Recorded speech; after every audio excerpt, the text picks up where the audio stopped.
check this out.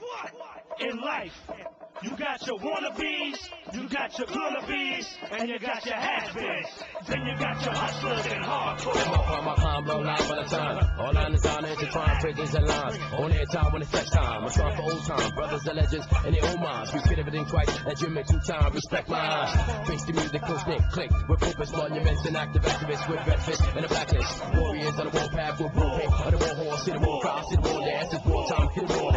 Vision, knock you out and bouncing up for this. Just listen. Your superstition can help you in this battle. Wildest man to your cannons. You can't handle these. Because you're telling us right here on this television program here that you have willed yourself out of gang activity. Yes. How did you do it? Because I want you to be able to coach and inspire our youth. Mike, how did you do that? Well, I got a 5-year sentence and I was locked up for 24 hours a day at a facility called CSP. It's a 24-hour lockdown. As I was in there, my mom had cancer, so she was already dying on me. I'm like, I don't want to keep.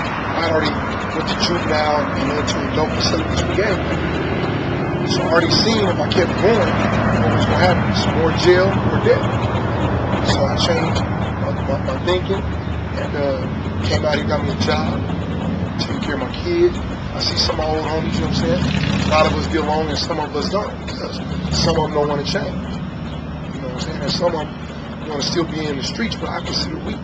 I consider that's weak. You know what I'm saying? How I used to act when I thought I was tough, I was weak. You know what I'm saying? I was doing some weak things. It's a pretty deep transformation, man, and I applaud you for these efforts, Mike. So when you willed yourself out of the game, you're in the community now. By the way, folks, we're in Denver, Colorado.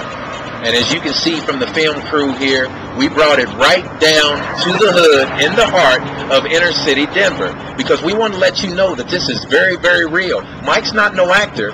Mike, you weren't even compensated to do this show and program for us. So share with the audience here, what made you decide to give us this interview to the Youth of Honor Foundation? I'm going to die one day, and I'm not trying, but I'm leaving a legacy, and I'm going to eradicate gang activity, eradicate it. That's something that I know I can do. I got about 100 other homies, you know what I'm saying, that used to gang bang, they working hard, they good citizens, and it's a movement, you know what I'm saying, everybody's tired. You got parents tired, you got grandmas tired, you got uncles, cousins, everybody tired of that. They want to see our kids productive, playing football, basketball, and representing their neighborhood in a productive way. I'm with that. Very profound, Mike. We put some of the responsibility on the community when we speak to it in these terms. Here's an example. Michael Asberry was in the gang activity. He willed himself out of gang activity. Now he's back in the Denver community, and he's wanting the job. He's working the job. How has the community embraced you, Mike? They love me. They love the change. They know how it is. So now I got this energy where I'm showing them, look, man, this is why I am. I'm a man, and I'm a man of God.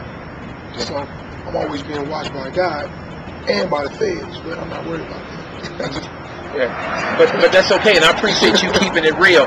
Now, some kids would say, looking at this show, we may show this to a lot of youth. Matter of fact, I know we're going to show it to a lot of youth. Let's say some of my youth that are watching this program would say, yeah, that's Mike talking about he can will himself out of the game. Shit, he just turned. I'm not going to be able to will myself out of the game. What do you say to that youth, Mike?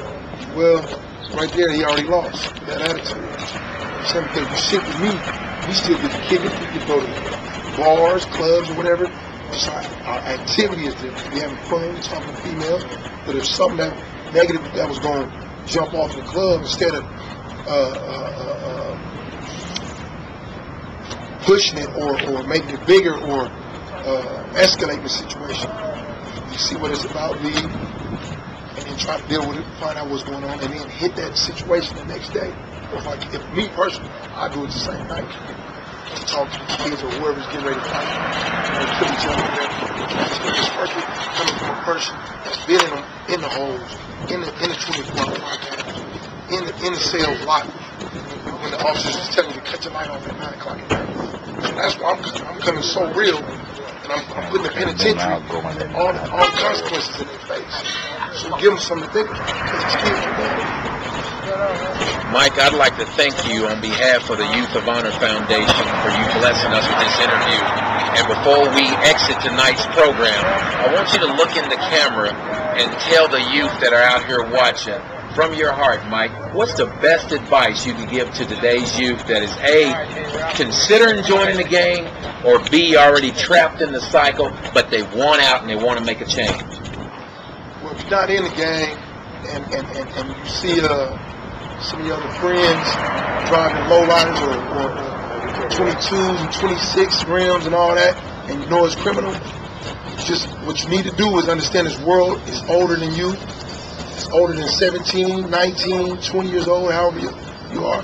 You don't know everything. You still got a lot to learn. So if you're not involved with the game, you better listen to me right now and don't get involved. For the ones that's involved in the game, you better understand how many times God had already let you live, how many bullets you done already dodged, how many jail cells you done already dodged, and wake up and give back to your nephews, your cousins, all the little kids that need you to be a role model and teach them how to be men. And that's a responsibility that we need to do for the ones that was in there. Okay.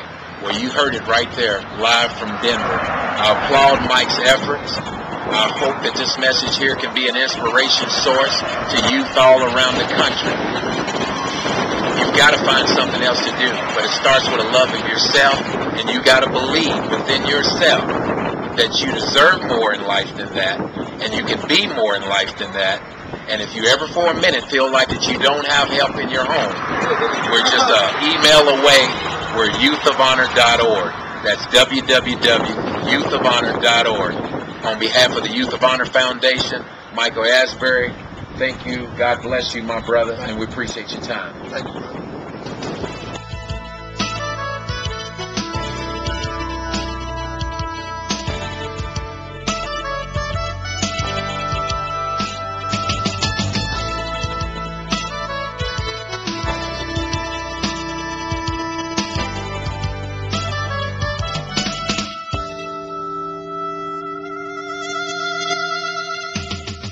So again, this is a Youth of Honor organization, and what we're asking Mike to do, what he's showing us all around the country that he can do, is get his jump on life. So again, get your jump on life. Get Youth of Honor jump on life. So if you can consider yourself a Youth of Honor, you ask yourself the following questions. Would I really be a Youth of Honor if I slip by and duck down the seat and pull a trigger and take a human life? Would I really be a Youth of Honor if I go over to the mall and try to shoplift to see if I can shoplift something and get away with it? Would I really call myself a Youth of Honor if I get involved to try to sell drugs thinking that that's a quick fix on life? The answer is no, my youth. Mike, you heard it right here. You brought it to him from the heart, man. There's got to be a better way, right? Thank you, man. Thank you, brother. All right. God bless, man. God bless you, too.